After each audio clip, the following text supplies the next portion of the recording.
तहरीक लब्बैक पाकिस्तान की जानिब से कल रात को एक बड़ा स्टेटमेंट सामने आया है। पहली बार मुरीदके में जो वाक़या पेश आया था उसके बाद उन्होंने कमेंट्री की है। पाकिस्तान और तालिबान वफूद के दरमियान दो में मुज़ाकरात का पहला दौर मुकम्मल हो गया है और फरीकैन ने 5 घंटे से ज़ायद वक्त जो है बताया गया मुज़ाकरात इसमें किए। कंट्रोवर्सी शुरू हुई है पाकिस्तान और अफगानिस्तान के इन्हीं मामलों से रिलेटेड। अब आप जानते हैं ना कि आजकल एंटेने जो है वो इंडिया और अफगानिस्तान के आपस में काफी मिल रहे हैं। बॉलीवुड की नई फिल्म है द ताज स्टोरी, एक भगवान की मूर्ति जो है वो ताजमहल के गुंबद में से जो है वो निकाली जा रही थी। अब इन्होंने टारगेट कर लिया है ताजमहल को। अस्सलाम वालेकुम नाज़रीन, मैं हूं मंसूर अली खान। अपने डेली चैनल के ऊपर आपको खुशामदीद कहेंगे। पिछले 12 घंटे की अहम तरीन खबरें आपके साथ डिस्कस करेंगे, शेयर करेंगे, तबसरा और तज्जिया भी उसके ऊपर शामिल होगा। इस व्लॉग में आपके चंद सवालात भी हम ऐड करेंगे। काफ़ी देर बल्कि काफ़ी हफ्ते हो गए थे, बहुत सी कंप्लेंट्स आ रही थी, फीडबैक आ रहा था कि जनाब सवालात आपने ऐड नहीं किए। तो चंद सवालात जो है इस व्लॉग के आखिर में ऐड करेंगे। उससे पहले आपसे रिक्वेस्ट के चैनल को सब्सक्राइब करना मत भूलिएगा, बेल आइकन प्रेस कीजिए। अगर आपको वीडियो पसंद आए उसे लाइक और शेयर ज़रूर कीजिएगा।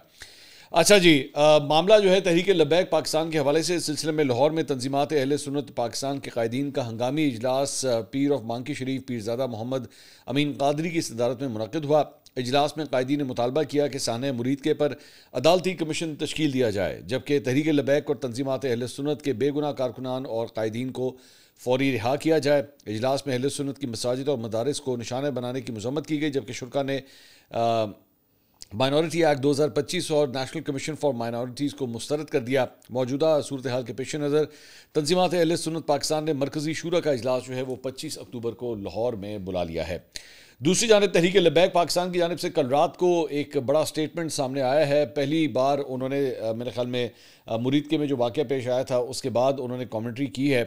उन्होंने कहा जी साने मुरीद के पाकिस्तानी तरीका स्याह तरीन दिन है। इसी दिन तहरीक लब्बैक के सैकड़ों पुरअमन मुजाहिरीन ने जाम शहादत नोश किया। इस तारीखी जुल्म और बर्बरियत की जिम्मेदार वज़ीर आला पंजाब मरीम नवाज़, वफाकी वज़ीर दाखिला मोहसिन नकवी, IG पंजाब उस्मान अनवर, IG इस्लामाबाद अली नासिर रिजवी और DIG फैसल कामरान हैं। उन्होंने कहा हम समझते हैं कि पाकिस्तान पर काबिज़ खूनी हुक्मरानों ने अपने बैरूनी आकाओं के नक्श कदम पर चल कर दिखाया। इस ज़िम्न में पूरी कौम ने तहरीक लब्बैक के साथ इजहार यकजहती की। पूरी कौम इसराइल और अमेरिका नवाज हुक्मरानों की हकीकत जान चुकी है, लेकिन हुकूमती अहदेदार बार बार प्रेस कॉन्फ्रेंसेस और मीडिया के जरिए झूठ फैला रहे हैं। हालांकि कत्लेआम की वाज़ेह वीडियोज़ और ऐनी शाहिदीन के बयानात मौजूद हैं। हुकूमत की तरफ से कत्लेआम के बाद मुतासरा फरीक पर पाबंदी लगाने की सिफारिश करना नहायत ही अफसोसनाक है। पाकिस्तान भर के अवाम तहरीक लब्बैक के शाना बशाना ऐसे तमाम इकदाम को मुकम्मल तौर पर रद्द करते हैं। साने मुरीदके के सिलसिले में एहतसाब बहुत ज़रूरी है। इस हवाले से हमारा कौमी असम्बली में मौजूद तमाम अपोजिशन जमातों खुसूसन PTI पीपल्स पार्टी JUFA से एक अहम मुतालबा है। हम अपोजिशन जमातों से अपील करते हैं कि जल्द अज जल्द कौमी असम्बली में साने मुरीदके से मुतल्लिक मज़म्मती करारदाद पेश की जाए। करारदाद में वाज़ेह किया जाए कि ऐसे वाक़यात किसी भी सूरत में काबिल कबूल नहीं। साने मुरीदके की शदीद अल्फाज में मज़म्मत करते हैं। करारदाद में पुरअमन मुजाहिरों पर गोली चलाने के जुर्म के पेदाश में वज़ीर आला पंजाब, वफाकी वज़ीर दाखिला पंजाब और इस्लामाबाद के IGs और DIG फैसल कामरान को फिलफौर उनके ओहदे से हटाने का मुतालबा किया जाए। करारदाद में इन सब मुजरमों के खिलाफ इक़दाम कत्ल और दहशतगर्दी के दिफात के तहत मुकदमा दर्ज किए जाने का मुतालबा किया जाए।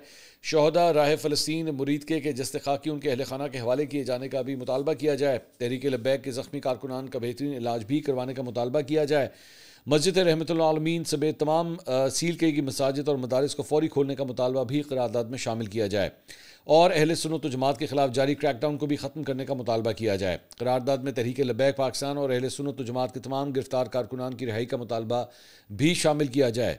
साने मुरीदके की शफाफ तहकीकात के लिए एक आज़ाद जुडिशल कमीशन बनाए जाने का मुतालबा भी किया जाए। जुडिशल कमीशन साने मुरीदके में शहीद और ज़ख्मी होने वाले अफराद की तफसीली फहरिस्त भी जारी करे। साने मुरीदके में मुलविस तमाम हुकूमती इदारों को इबरत का निशान बनाया जाना बहुत अहम है, ताकि मुस्तकबिल में कोई सरकारी अहदेदार पुरअमन शहरियों को नुकसान पहुँचाने का सोच भी ना सके। हम समझते हैं कि अपोजिशन जमातें हमारी अपील पर जल्द अज जल्द अमल करेंगी। तो ये जनाब तहरीक लब्बैक का मेरे ख्याल में मुरीदके के वाक़े के बाद जो है वो पहली दफ़ा इनका एक ऑफिशियल पॉइंट ऑफ व्यू आया है। पहले मतलब ज़राए के हवाले से हमसे भी तहरीक लब्बैक के अहदेदार जो है हमसे गुफ्तगू करते थे, लेकिन एक ऑफिशियल जो स्टेटमेंट है इस हवाले से वो पहली दफ़ा सामने आया है। पाकिस्तान तहरीक इंसाफ के रहनुमा अली मोहम्मद खान ने ट्वीट किया। उन्होंने कहा तहरीक लब्बैक पर पाबंदी के बजाय मामलात का इफ़ाम व तफ़हीम से हल निकालिए। जिस तरह हमारे दौर में वज़ीर आज़म इमरान खान की हिदायत पर हमने तहरीक लब्बैक से इंगेज किया और तवील मुज़ाकराती अमल के बाद मामले को पुरअमन तौर से हल किया। लब्बैक वाले कोई दहशतगर्द नहीं, काल रसूलुल्लाह वाले हैं। लब्बैक को भी अपने कुछ मामलात को दुरुस्त करना होगा। बैठ कर बात करने से मसाइल का हल निकल आता है। मार दो, टांक दो, जेल में डाल दो, बैन कर दो, गायब कर दो, सबक सिखा दो, इस जहनी सोच और अप्रोच से मामला बनते नहीं, मजीद बिगड़ते हैं। शेख रशीद की मुझे एक बात याद है कि वो बिल्कुल इसी तरह ही था। एक ज़माने में उन्होंने एक तकरीर के दौरान बिल्कुल यही कहा था, मार दो, जला दो, ये सब कुछ। खैर एनीवे, उन्होंने कहा जी इफ़ाम व तफ़हीम का रास्ता अपनाइए, लब्बैक वाले कोई गैर नहीं, अपने ही भाई और हम वतन फ़ेलो पाकिस्तानी हैं, खुश रहें। तो अली मोहम्मद खान साहब ने जो है वो तहरीक लब्बैक के हक़ में ये ट्वीट की है। फवाद चौधरी साहब का जो PTI के बड़े अहम रहनुमा थे, उन्होंने इसका जवाब दिया, कोट ट्वीट किया। उन्होंने कहा बिल्कुल हक़ाइक़ के बरक्स है, इमरान खान तहरीक लब्बैक के ख़िलाफ़ सख्त एक्शन चाहते थे और अगर जनरल बाजवा पीछे ना हटते तो ये बुराई उस वक्त ही ख़त्म कर दी जाती। तो फवाद चौधरी साहब हमेशा से तहरीक लब्बैक के काफ़ी ख़िलाफ़ रहे हैं और उन्होंने इसलिए अपना पॉइंट ऑफ व्यू दिया है। उसके बाद बीच में जनाब आते हैं ओरिया मकबूल जान साहब, सीनियर सहाफ़ी और कॉलम निगार। उन्होंने ट्वीट किया, उन्होंने कहा बिल्कुल गलत बात है, मुझे खुद इमरान खान साहब ने गवर्नर हाउस लाहौर में बुलाकर तहरीक लब्बैक से मुज़ाकरात के लिए भेजा था, जिसके बाद मैं 2 दफ़ा साद रिजवी से जेल में मिला और धरने में TLP की क़यादत से मुज़ाकरात किए जो रात गए फाइनल हो गए थे, जिन्हें रात 1 बजे एजाज चौधरी साहब के मोबाइल से इमरान खान को मुतला कर दिया गया था, जिन्होंने अगले दिन लाहौर आकर उसका ऐलान करना था। वो लाहौर आए लेकिन फिर जनरल फैज़ वगैरह के कुचल दो के मशवरे माने गए और उन्हें शादरा में ट्रैप कर दिया गया, जहाँ बहुत खूनरेजी हुई। इसके बाद अच्छा बहुत खूनरेजी हुई, चलें इससे भी पता लगता है कि बेसिकली ये सब कुछ भी खान साहब के दौर में हुआ था। मैं पहले भी बता चुका हूँ कि PTI के दौर में भी सब कुछ हो चुका है। तो ओरिया मकबूल जान साहब इसकी भी तस्दीक कर रहे हैं। उन्होंने कहा उसके बाद उनका धरना दरिया चिनाब पहुंच गया तो हालात मजीद बिगड़ने से बचाने के लिए साद रिजवी को इस्लामाबाद शिफ्ट किया गया। इस दौरान जनरल बाजवा को मुझसे 40 मिनट मेरी बात हुई। उसने कहा कि राना सनाउल्लाह ने धरने में अपने 200 लोग भेजे हैं और वो मेरे खिलाफ कादियानी का नारा लगा रहे हैं और रुख मेरी जानिब मोड़ रहे हैं। फिर मुफ्ती मुनीब, अकील डैडी और सैलानी वाले फारूकी साहब को कराची से बुलाया गया था और इमरान खान ने शाह महमूद कुरैशी और शेख रशीद को भेजा था ताकि हालात को बिगड़ने से रोका जाए। उस रात 1 बजे प्रेस कॉन्फ्रेंस में मुआहदे का ऐलान हुआ। तो ओरिया मकबूल जान साहब ने थोड़े से अपने फैक्ट्स जो है वो शेयर किए। फवाद चौधरी साहब उसके बाद दोबारा इस पर गुफ्तगू करते हैं। उन्होंने कहा आप पहले धरने की बात कर रहे हैं, दूसरे धरने में आपको किसी ने ये फरमाइश नहीं की थी। आपके और आपके दूसरे दोस्त इस्टेब्लिशमेंट के कहने पर एक्टिव हुए ताकि धरने वालों के खिलाफ एक्शन ना लिया जाए। बदकिस्मती से आप उस वक्त कामयाब हो गए। अल्लाह का शुक्र है इस बार फैसला करने वालों ने मशवरा नहीं किया। यानी ओरिया मकबूल जान साहब से वो कह रहे हैं कि मशवरा नहीं किया। तो ये इन दो लोगों की नोकझोंक जो है, वैसे इन दोनों की नोकझोंक बड़ी पुरानी है, कई सालों से। अंदर की मुझे बहुत सी बातें पता है लेकिन वो फिर कभी से ही। अच्छा जी, इसके अलावा जनाब कुछ तालिबान या अफगान हुकूमत के हवाले से बात कर लेते हैं। पाकिस्तान और तालिबान वफूद के दरमियान दोहा में मुज़ाकरात का पहला मरहला जो है दौर मुकम्मल हो गया है और फ़रीक़ैन ने 5 घंटे से ज़ायद वक्त जो है बताया गया मुज़ाकरात इसमें किए। पाकिस्तानी वफ़द की क़यादत वज़ीर दिफ़ा ख्वाजा आसिफ कर रहे हैं, जबकि मुशीर कौमी सलामती लेफ्टिनेंट जनरल आसिम मलिक जो कि DG ISI भी हैं वो भी वफ़द में शामिल हैं। अफगान वफ़द की सरबराही अबूरी वज़ीर दिफ़ा मुल्ला याकूब कर रहे हैं और मुशीर कौमी सलामती लेफ्टिनेंट जनरल आसिम मलिक भी वफ़द में शामिल हैं। अफगान वफ़द की सरबराही ज़राए का कहना है कि दोनों ममालिक ने अपने खदशात और शिकायत सामने रखी और पाकिस्तान ने मौक़िफ़ अपनाया है कि कलदम तहरीक तालिबान पाकिस्तान यानी कि TTP गुल बहादुर ग्रुप अफगानिस्तान से कार्रवाइयाँ करते हैं। जंगजुओं के अफगानिस्तान से आने के ठोस शवाहिद मौजूद हैं। उन्होंने मज़ीद मौक़िफ़ अपनाया कि पाकिस्तानी शहरियों को अफगानिस्तान से भत्ते की कॉल्स आती हैं, जिस पर अफगानिस्तान का कहना था कि पाकिस्तान की शिकायत पर इन अनासर के खिलाफ कार्रवाई की गई है। ज़राए ने बताया कि पाकिस्तान और अफगान तालिबान के मुज़ाकरात का दूसरा दौर जो है वो आज फिर कतर में होगा और पाकिस्तान और अफगानिस्तान के दरमियान मुज़ाकरात कतर के इंटेलिजेंस चीफ की मेज़बानी में किए जा रहे हैं, जिसमें पाकिस्तान दरअंदाजी के यकनकाती एजेंडे के ऊपर जो है वो बातचीत कर रहा है। अच्छा जी, इसके अलावा खैबर पख्तूनख्वा हुकूमत ने अफगान महाजिरीन की वापसी से मुतल्लिक वफाक को तजावीज़ दी हैं। मुजम्मिल असलम ने वफाक को ये कहा है कि जी अफगान महाजिरीन जो है फ़ौरी वापसी उनकी मुमकिन नहीं है, लेकिन उनको इज़्ज़त के साथ जो है वो भेजा जाए। उन्होंने कहा कि 8 लाख अफगान महाजिरीन जो हैं वो ऑलरेडी यहाँ से जा चुके हैं, लेकिन अभी भी 12 लाख अफगान महाजिरीन जो हैं वो मौजूद हैं। उनको अगर भेजना भी है तो उनको इज़्ज़त के साथ एक प्लानिंग के तहत जो है वो भेजा जाए। इसके अलावा सुहेल अफरीदी साहब जो नए वज़ीर आला हैं खैबर पख्तूनख्वा के, उन्होंने मीडिया से गुफ्तगू की है। उन्होंने कहा जी अफगानिस्तान समेत जो भी हमला करेगा उसको जवाब मिलेगा। यहाँ से 8 लाख अफगान महाजिरीन वापस गए हैं, 12 लाख तो अब भी हैं, बाइज़्ज़त तरीके से भिजवाएंगे। वापसी का अमल तेज़ करने के लिए 3-4 विंडो ऑपरेशन किया जाएगा और अफगान महाजिरीन ने इतना वक्त यहाँ गुजारा तो बाइज़्ज़त तरीके से वापस जाएँ। अफगान महाजिरीन के हवाले से हमारा मौक़िफ़ ये है कि उन्हें ज़बरदस्ती वापस ना भेजा जाए। पाकिस्तान के खिलाफ कोई भी जहारियत करे तो हम फ़ौज के साथ खड़े होंगे। अफगानिस्तान के हवाले से जो भी पॉलिसी हो उस पर हमें एतमाद में लिया जाए। ये सूबा हम सबका है। गुज़िश्ता हुकूमत में हम थोड़े कमज़ोर थे, जो गलतियाँ हों उन पर तनकीद ज़रूर करें लेकिन सूबे को नुकसान ना पहुँचे। अच्छा जी, इसके अलावा एक कंट्रोवर्सी शुरू हुई है पाकिस्तान और अफगानिस्तान के इन्हीं मामलों से रिलेटेड, और वो ये है कि पक्तिका जो सूबा है उसके अंदर एक ड्रोन ऑपरेशन किया गया था पाकिस्तान की जानिब से। उसके ऊपर अफगानिस्तान का जो क्रिकेट बोर्ड है उन्होंने इसमें कहा कि जी हमारे 3 क्लब क्रिकेटर्स जो है वो इसमें जाँ बहक हुए हैं, जबकि पाकिस्तान का मौक़िफ़ है कि ये फेक न्यूज़ है, वहाँ पे ना कोई क्रिकेट क्लब था और ना वहाँ पे कोई क्रिकेटर्स वहाँ पे मौजूद थे। बहरहाल इसके ऊपर जो चेयरमैन आईसीसी है जय शाह, जो कि बेसिकली भारत से ताल्लुक़ रखता है और अमित शाह का बेटा है, आप अब तक तो ये तस्वीर देख के आपको आइडिया होगा, उसने ये ट्वीट किया। अब आप जानते हैं ना कि आजकल एंटेने जो हैं वो इंडिया और अफगानिस्तान के आपस में काफ़ी मिल रहे हैं, तो उसने ट्वीट किया, उसने कहा deeply saddened by the loss of 3 young Afghan cricketers Kabir Agha, Sibghatullah and Haroon whose dream was cut short by a senseless act of violence. The loss of such promising talent is a tragedy not just for Afghanistan but for the entire cricketing world. We stand in solidarity with Afghanistan Cricket Board and all those mourning this heart-breaking loss. तो उसने कहा जी मेरा दिल बड़ा जो है वो रंजीदा है कि ये वाक़या जो है वहाँ पे पेश आया है। तो वहाँ पे एक्चुअली चंद लोगों ने, ख़ास तौर पे पाकिस्तान के सार्फिन ने जो है वो जय शाह को नीचे कमेंट करना शुरू किया कि भाई अगर आपका दिल इतना धड़क रहा है अफ़गानिस्तान के क्रिकेटर्स के लिए या अफ़गान महाजिरीन के लिए, अपने पास बुला लें, इंडिया बुला लें। आप फ़ौरन यहाँ पे पाकिस्तान को कहें कि जी आपके पास जितने भी, ये जो भी थोड़ी देर पहले मैं आपको बता रहा था ना कि वज़ीर आला खैबर पख्तूनख्वा ने कहा है कि जी 12 लाख अफ़गान महाजिरीन पाकिस्तान के अंदर मौजूद हैं, तो 1 मिनट लगाएं, वाघा का बॉर्डर खोलें और वाघा का बॉर्डर खोल के इन 12 लाख अफ़गान महाजिरीन को फ़ौरन अपने पास बुलाएं। इनको दिल्ली और मुंबई और बेंगलोर, इन तमाम शहरों के अंदर बसाने का सिलसिला स्टार्ट किया जाए, अगर आपका दिल इतना धड़क रहा है अफगानिस्तान के लिए। As a matter of fact इस मामले के ऊपर आईसीसी के वेबसाइट से, मतलब अकाउंट से भी जो है वो ऑफिशियल वेबसाइट के ऊपर ये खबर जो है वो डलवाई गई। अब आप ज़हन में रखिएगा कि आईसीसी का हेड जो है वो एक इंडियन है, जय शाह, जिसकी भी मैं बात कर रहा था।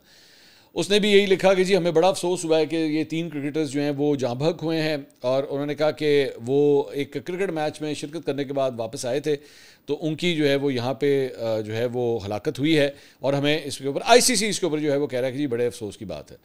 तो और इसके ऊपर जनाब फिर अफगानिस्तान के क्रिकेट बोर्ड ने कहा जी हम आपका बड़ा शुक्रिया अदा करते हैं आईसीसी का कि जी बड़े अच्छा, ये आपस में ही जो है ना वो T20 खेल रहे हैं, अफगानिस्तान इंडिया आईसीसी के ज़रिए ये आपस में ही खेली जा रहे हैं सारे।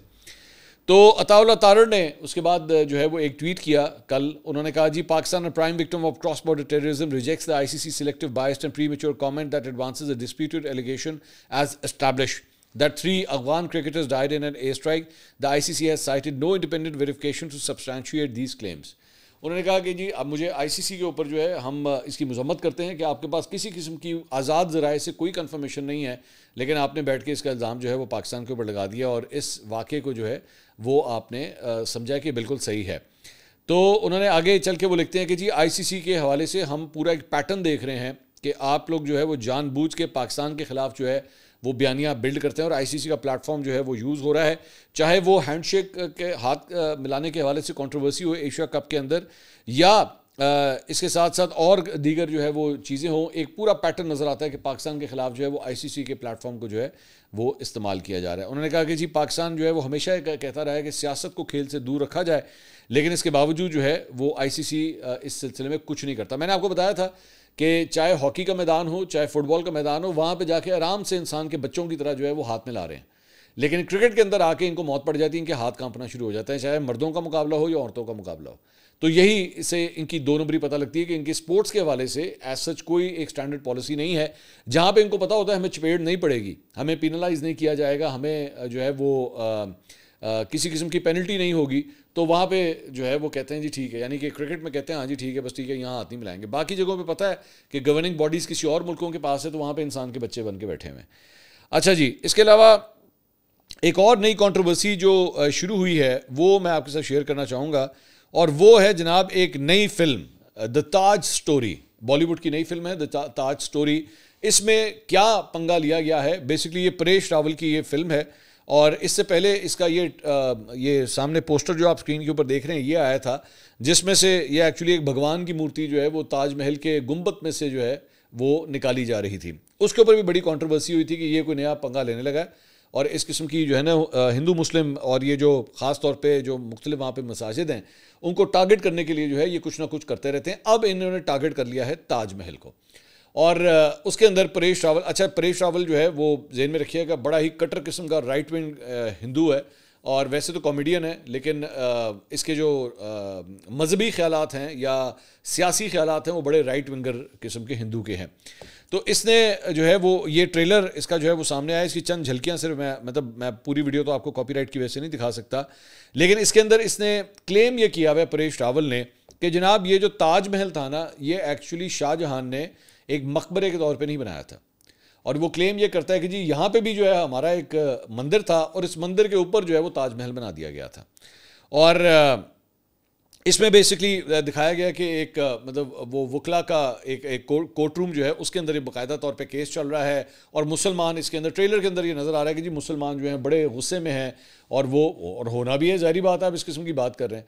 और वो उसमें कह रहा है कि जी इस ताजमहल के नीचे 22 कमरे हैं और इस 22 कमरों के अंदर जो है वो चीज़ों को दीवारों में चुनवा दिया गया, तो इसको जो है वो दोबारा चेक किया जाए कि यहाँ पे जो है मंदिर के आसार जो है वो आपको मिलेंगे।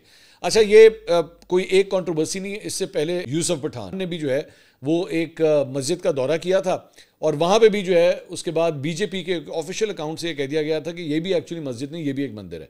असल मकसद जो है वो सिर्फ और सिर्फ एक कंट्रोवर्सी। आपको पता है कि यहाँ पे एक पूरी एक कैंपेन चल रही है इस सिलसिले में कि जितनी मस्जिदें वहाँ पे पुरानी मस्जिदें जो बनी हुई हैं इंडिया के अंदर, उनको जो है वो शहीद किया जाए और उनकी जगह पे मंदिर जो है वो क्रिएट कर दी जाए। राम मंदिर जो आप जानते हैं कि वो भी एक कंट्रोवर्सी के तौर पे जो है इसी तरह जो है वो क्रिएट किया गया था। अब इसमें बहुत से सारिफीन ने, मैं एक्चुअली देख रहा था तो इंडिया के जो बहुत से सारिफीन ने लिखा था कि ये परेश रावल की जो फिल्म है इसको भी इस मौके के ऊपर एक्चुअली रिलीज़ करने का मकसद ये है कि बिहार के इलेक्शंस आ रहे हैं और उससे पहले, बिहार के इलेक्शन से पहले मोदी जो है ना या उसके बीजेपी जो है वो दो हरकतें हमेशा ज़रूर करती है। एक, हिंदू मुस्लिम फसादात के हवाले से कोई नई कंट्रोवर्सी शुरू करती है और दूसरा, पाकिस्तान के साथ जो है वो कोई ना कोई शरारत करने की कोशिश करती है ताकि बॉर्डर के ऊपर जो है वो टेंशन होना शुरू हो जाए। अब ये एक नई गंदगी है जो इन्होंने शुरू की है और आप देखिएगा कि आगे चल के ये एक बहुत बड़ी कंट्रोवर्सी बनेगी। आप देखते जाइएगा, हम इसको फॉलो करते रहेंगे स्टोरी को। आप देखिएगा कि आगे चल के ये एक बहुत बड़ी कंट्रोवर्सी बनने जा रही है कि, और ख़ास तौर पे वो जब इसकी तस्वीर आई थी, जो पोस्टर आया था, ये उसी से पता लग गया था कि मंदिर जो है वो उसमें से गुंबद में से जो ये जो भगवान निकालने वाली ये जो तस्वीर थी ना, इसी से पता लग गया था कि ये कोई गंद मारने लगे हैं बैठ के। अच्छा जी, इसके अलावा बांग्लादेश के अंदर जनाब एहतजाज वहाँ पे शुरू हो गए हैं। हुकूमत और सियासी जमातों ने एक तारीखी इस्लाहती चार्टर पर दस्तखत कर दिए हैं, ताहम इसके बावजूद जो है वहाँ पे एहतजाज किए जा रहे हैं। बांग्लादेश की बड़ी सियासी जमात जमात इस्लामी और बांग्लादेश नेशनल पार्टी की क़यादत ने अबूरी सदर से मुलाकात की। इस मुलाकात के दौरान अबूरी सदर मोहम्मद यूनुस और सियासी रहनुमाओं ने एक अहम इस्लाहती दस्तावेज़ जुलाई चार्टर के ऊपर दस्तखत किए। इसका मकसद आइंदा इंतखाबात से कबल जमहूरी इस्तेकाम की नई राह पर गामजन करना है और इस चार्टर के ख़िलाफ़ जो तलबा तंजीम है, उन्होंने स्टूडेंट्स ग्रुप जो है वो नेशनल सिटीजन पार्टी, उन्होंने इसका जो है वो बायकॉट किया और उसकी मंजूरी से, तलबा तंजीम ने चार्टर की मंजूरी से कबल ही ढाका में मुजाहिरीन और पुलिस में शदीद जो है वो झड़पें हुई। एहतजाज करने वालों ने नारे लगाए कि शोहदा का खून भुलाया नहीं जा सकता। पुलिस ने हजूम को मुंतशिर करने के लिए आंसू गैस का इस्तेमाल भी किया। अच्छा जी, अब आपके ज़रा जल्दी से कुछ क्वेश्चन ले लें। क्वेश्चन तो वैसे काफ़ी ज़्यादा हैं, लेकिन ज़ाहिर बात हम थोड़ा सा सिलेक्टिव रहेंगे। रशीद खान साहब का एक सवाल है जी। उन्होंने कहा, मंसूर साहब मैं कई सालों से आपके वीलॉग्स देख रहा हूँ। शुक्रिया रशीद भाई, थैंक यू। उन्होंने कहा, वाकई बहुत अच्छे होते हैं, गैर जानिबदार, मुतवाज़िन और हर सियासतदान की गलती पर बात करते हैं, मगर एक जगह आप हमेशा डंडी मार जाते हैं, मेरी डंडी। उन्होंने कहा, जब बात सहाफ़ी भाइयों पर आती है उस वक्त आप कह देते हैं कि नाम नहीं बताऊँगा, खुद पता कर लो, या पीटीआई के एक सहाफ़ी भाई ने यह खबर फैलाई। सवाल यह है कि नाम लेने में मसला क्या है? क्या ये इंसाफ नहीं कि जैसे आप सियासतदानों के नाम लेते हैं वैसे ही गलत खबर फैलाने वाले सहाफ़ियों के नाम भी लिए जाएं? ये दोहरा मेयार दुरुस्त नहीं लगता। रशीद भाई, आपके कमेंट्स मेरे लिए सर आंखों पर, आपका फीडबैक बेशक तनकीदी हो लेकिन सर आंखों पर, उसके लिए मेरे लिए ना बहुत एक डिफ़िकल्ट पोजीशन है। मैं उसकी रीज़न आपको बता देता हूँ। उसमें रीज़न ये है कि मुख्तलिफ सहाफ़ी जो होते हैं ना वो हमारे कंपेटिटर्स भी होते हैं। मतलब इनमें से कई जो हैं वो मेरे टाइम स्लॉट्स में प्रोग्राम्स कर रहे होंगे, या वो फिर मेरे मुखालिफ जो कंपेटिटिव चैनल्स हैं उसमें काम कर रहे होंगे। अगर मैं उनका नाम लेके इस तरह उन पर तनकीद शुरू कर दूं तो मेरे ऊपर इल्ज़ाम ये भी लग सकता है कि जनाब ये बेसिकली अपने कंपटीशन को गंदा करने की कोशिश कर रहा है। ये प्रॉब्लम है। सो मैं इस चीज़ का लिहाज करते हुए प्रॉब्लम को आइडेंटिफाई कर देता हूँ, बंदे को आइडेंटिफाई नहीं करता। वो मैं कष्ट आप लोगों के लिए छोड़ देता हूँ कि जाके देख लीजिए। सोशल मीडिया के ऊपर ये आम चीज़ है। अभी मैं आपको पिछले 24 घंटे में बता रहा था कि एक तस्वीर के साथ जो है वो बड़ा ही प्रोपेगेंडा जो है वो किया गया। ये वाली तस्वीर जो आप स्क्रीन पे देख रहे हैं कि ऊपर से जानबूझ के जो है वो क्रॉप करके जो है वो लगाई गई। शहबाज गिल ने हरकत की और 2 सहाफ़ी कम मैंने देखे हैं जिन्होंने एग्जैक्टली यही हरकत की। ये जानबूझ के प्रोपेगेंडा हो रहा था, जबकि असल तस्वीर ये है। जिसके अंदर क्लियरली कायद आज़म की तस्वीर नज़र आ रही है, लेकिन इन लोगों ने जानबूझ के उसे इसका टॉप जो है वो काट दिया। सो ये प्रॉब्लम है मेरे लिए कि मैं ये समझता हूँ कि यार मैं अगर तनकीद नाम लेके करूँगा तो फिर मेरे पर ये भी इल्ज़ाम लग सकता है जी चूँकि आपका मुखालिफ है तो इसलिए आप सिर्फ उसे नीचा दिखाने के लिए सब कुछ कर रहे हैं। तो मैं सिर्फ इसलिए प्रॉब्लम को आइडेंटिफाई करता हूँ। आतिफ साहब का सवाल है जी सऊदी अरब से, उन्होंने कहा मंसूर भाई क्या लगता है कि खान साहब बाहर निकल आएंगे? जो हालात चल रहे हैं मुझे नहीं लगता, आपको क्या लगता है? ज़रा इस पर रहनुमाई फरमाए। आतिफ भाई मुझे भी नहीं लगता, सीधा जवाब, मुझे इस वक्त बिल्कुल भी नहीं लगता कि वो बाहर निकल आएंगे, स्ट्रेट फॉरवर्ड। अली रज़ा साहब का सवाल, मंसूर साहब एक सवाल है कि मार्च के दौरान हुकूमत और उसके हमनमा सहाफ़ी शुरा की तादाद 2 से 2,500 बताते थे, लेकिन अब तक गिरफ्तारियाँ 5,000 हैं। इस करामत के ऊपर रोशनी डालें। अली भाई बात यह है कि जो गिरफ्तारियाँ हो रही हैं वो सिर्फ मुरीद के एहतजाज के ऊपर नहीं हो रही। किसी भी किस्म के TLP के कारकुन, चाहे वो उस एहतजाज में शिरकत कर रहा था या नहीं कर रहा था, अगर उसने सोशल मीडिया पे सपोर्ट की है, अगर उसका ताल्लुक TLP से, ये उस चक्कर में भी गिरफ्तारियाँ हो रही हैं। तो दूसरी बात ये जो शुरा की तादाद होती है ना, ये ऊपर नीचे होती रहती है। मिसाल के तौर पे आप बड़े शहरों से जब गुजरेंगे तादाद बढ़ जाएगी, जब आप छोटे शहरों में आएंगे तादाद कम हो जाएगी, एक शहर से दूसरे शहर में ट्रेवल कर रहे होंगे तादाद और श्रिंक हो जाएगी, फिर बढ़ जाएगी। ये ऊपर नीचे होता रहता है। मुझे जहाँ तक याद है जब ये इनका एहतजाज चल रहा था तो हमने उस वक्त आपको बताया था कि 4,000, 5,000 या 6,000 तकरीबन अफराद के बारे में मुझे याद आ रहा है कि मैंने कहा था ये रफली तकरीबन इतना फिगर है। तो इस वजह से मेरे ख्याल में फिगर्स का जो है एक डिफरेंस आ सकता है। अमीन चौधरी साहब का सवाल है, मंसूर साहब मेरा आप जैसे साफियों से एक सवाल है, क्या इस वक्त मुल्क के जो हालात हैं क्या मुल्क में एहतजाज करना चाहिए? अमीन भाई बात यह कि पुरअमन एहतजाज करना तो सबका हक है ना। पुरअमन, यहाँ पे पुरअमन के ऊपर 2 अपॉस्ट्रोफीज भी लगा दीजिए, ठीक है, वो भी साथ लगा दीजिए। पुरअमन एहतजाज आप 100 दफ़ा कर सकते हैं, लेकिन तशद्दुद भरा एहतजाज नहीं किया जा सकता। वो तो कभी भी नहीं किया जा सकता, चाहे आज के हालात हो या कल के हालात हो। पुरतशद्दुद एहतजाज तो कभी भी नहीं हो सकता, उसे किसी तरह भी वैलिडेट नहीं किया जा सकता। जब आप सरकारी अमलाक को तोड़ना शुरू कर दें, लोगों के जानो माल के लिए आप ख़तरा बन जाएं, उससे तो किसी तौर पर सपोर्ट नहीं किया जा सकता।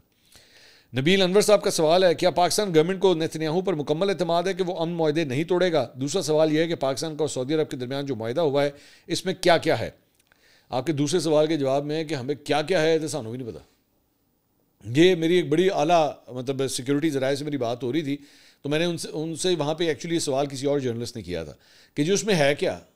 तो उन्होंने कहा जी बस उसमें आप इतना समझ लीजिए कि इतना है कि दोनों पे, एक पे हमला दूसरे पे हमला तस्वुर किया जाएगा, बस आप इसको फ़िलहाल इतना ही कंसिडर करें। तो मैं आपके सवाल का जवाब नहीं सकता, मुझे भी नहीं पता कि उसमें क्या क्या है, क्योंकि अब तक गवर्नमेंट ने कोई ऐसा पेपर ही नहीं निकाला, तो मैं किस तरह क्लेम कर दूँ। हाँ अलबत्ता तुक्का क्रेसी अगर कोई कर रहा है यूट्यूब के ऊपर या वैसे कोई सहाफ़ी लगे हुए तो वो मुझे नहीं पता, मेरे पास कोई इन्फॉर्मेशन नहीं है इस बारे में। आपका पहला सवाल, क्या पाकिस्तान गवर्नमेंट को नेतन्याहू पर मुकम्मल एतमाद है कि वो अमन मुआहदे नहीं तोड़ेगा? नेतन्याहू के ऊपर तो उसके मेरे ख्याल में सगे ख़ानदान वालों को भी एतबार नहीं होगा, ठीक है, उसकी रेपुटेशन तो इतनी ख़राब है। ये जो कुछ भी मेरे ख्याल में हो रहा है वो डोनाल्ड ट्रंप पर एतमाद करके हो रहा है कि डोनाल्ड ट्रंप के ऊपर एतमाद करो। डोनाल्ड ट्रंप अगर नेतन्याहू पे एतमाद करे या ना करे वो सारा मामला नहीं है। हम अलबत्ता मेरे ख्याल में डोनाल्ड ट्रंप पे एतमाद कर रहे हैं कि शायद इसके बलबूते के ऊपर ही मुआहदा चल जाएगा। अगली वीडियो में आपसे दोबारा मुलाकात होगी। अल्लाह हाफ़िज़।